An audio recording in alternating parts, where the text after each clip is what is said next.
All right, today we are gonna practice the English language again. I've been trying to get this recording to work. It's having this echoing kind of sound, so I had to replug the thing 3 times, and the third time it seemed that it was already working now. And I just was listening to the video from Komugi-san.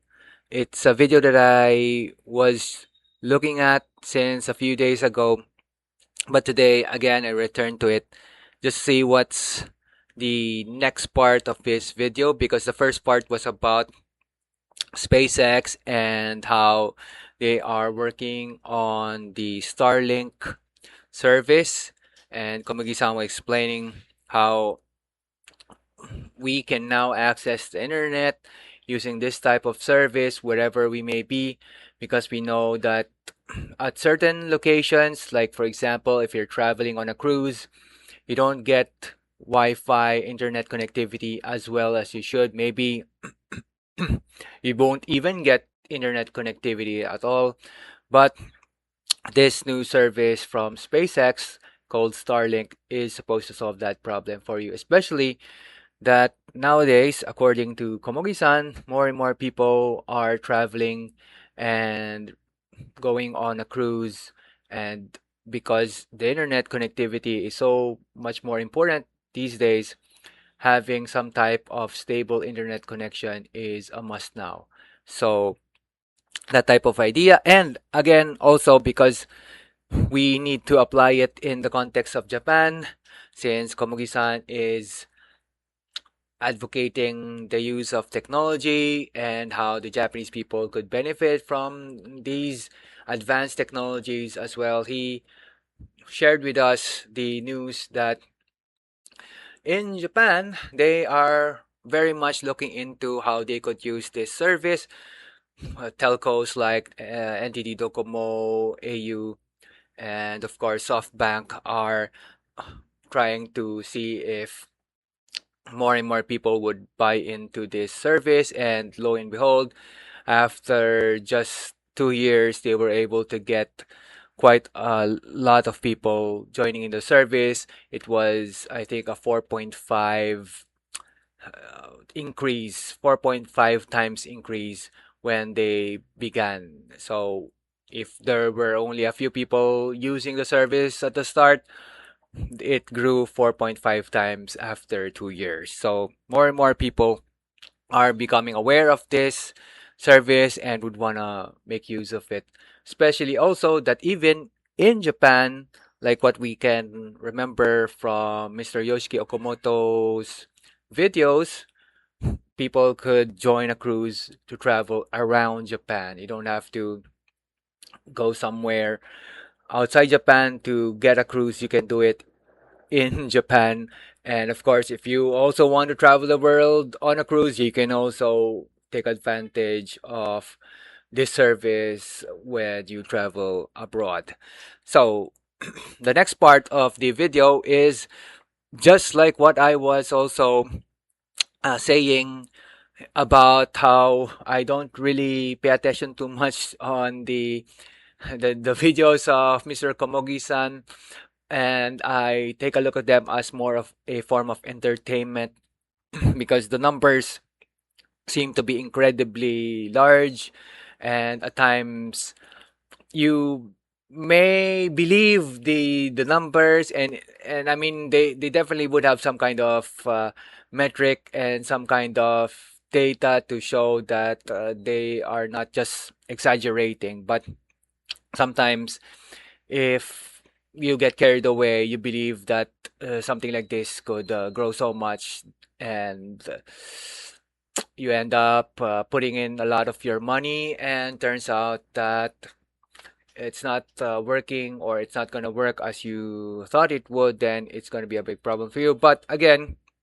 if you have so much more money to spend, then I think that this service, Starlink service, is definitely something that we would all want to make use of, especially even here in the Philippines, where even if we are in a city already, there are times when the Wi-Fi doesn't work. Actually, just yesterday we were already also having some kind of internet connectivity issue, and it seems like it's related to the weather, it's related to so many other factors that I think we are not supposed to have those anymore, because the internet is something that we all make use of, supposedly, in this day and age. And that's why, if you are like me, yesterday was a bit of a problem, and I had to come up with some kind of way to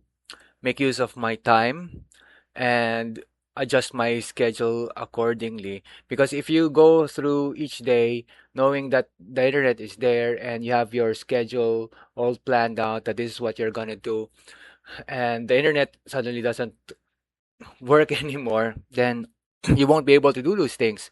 And you need to fill in the time with something else, something that is productive. But if you don't have any of those alternatives, then you will just be waiting, and sometimes it feels like you're just wasting your time. You're just wasting your time. But I think that if there's a service like this that could get us the internet connectivity that we want, then it would be so much better. Oh, by the way, the reason why they can do this is because they're making use of satellites. So SpaceX is a company that launches rockets, and these rockets go up outside planet Earth, and they put these satellites onto the just around the planet, outside the planet, but definitely moving around the planet, and in that way we can get access to Wi-Fi, and the distance is so much more than if you have your ordinary router with Wi-Fi available for you. That's why they can give us internet access, because they are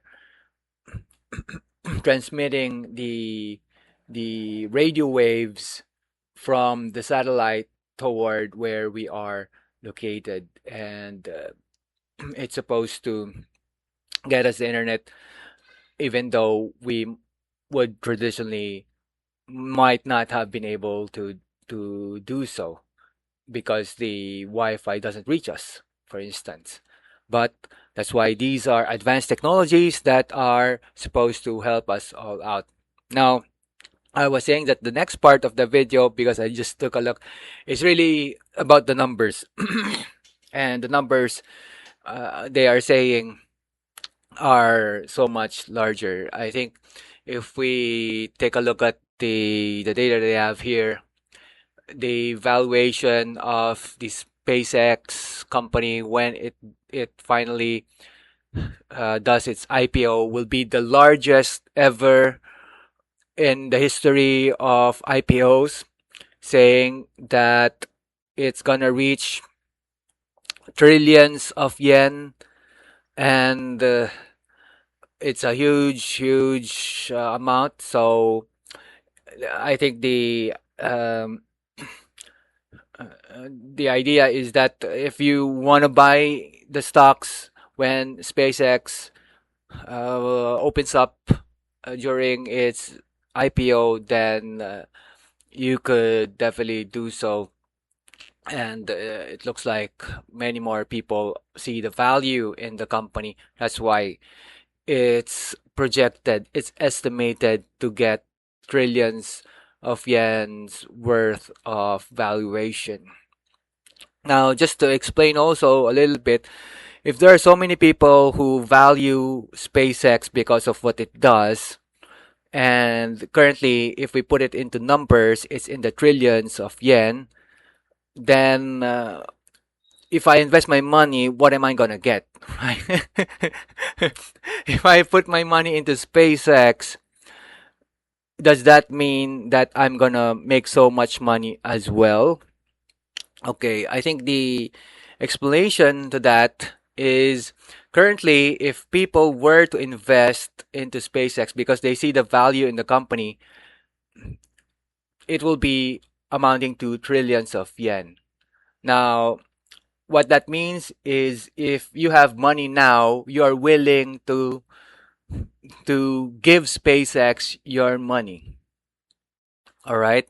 Because you see the value in the company to be much higher than what you currently have in possession. So if you have $100, you invest it into SpaceX, for example, because you know that that $100 would grow much bigger later on by investing in SpaceX right now. So $100 right now, after 5 years, for example, could grow to double, $200. So that's your projection. That's your forecast, and that's why you'd want to invest in SpaceX. Now, if you're investing because you hear that it's going to be valued trillions of yen, then I think that you have to also understand that after 5 years, after 10 years, will you still have that trillion of yen valuation that you can see being projected for this IPO right now? So if you see that so many people are investing in this company and 5 years after or 10 years after, it's going to grow even more from currently trillions of yen into so much bigger, then investing in SpaceX right now is the wise thing to do. But if you forecast that it's only right now that it's going to be trillions of yen, 5 years, 10 years from now, it's not going to be trillions, it's just going to be millions of yen. Then it looks like the valuation is going down, and it might be really a big loss for you. And it would be advisable not to invest in SpaceX. Now, how could a company like SpaceX grow its value when it's already so big? When the value is already in trillions of yen, how can it even grow much more? So that's the question that can be answered if we look at SpaceX and what SpaceX is doing. What are their plans? Do you think that they can pull it off if they plan to get this Starlink accessible to everyone on the planet? And many people are using it, and many people find the service so useful. Do you think that because of that, there are many more people who'd want to invest in SpaceX so that the value would grow much more than the trillions of yen it is estimated to have when it does its IPO? So you have to answer that.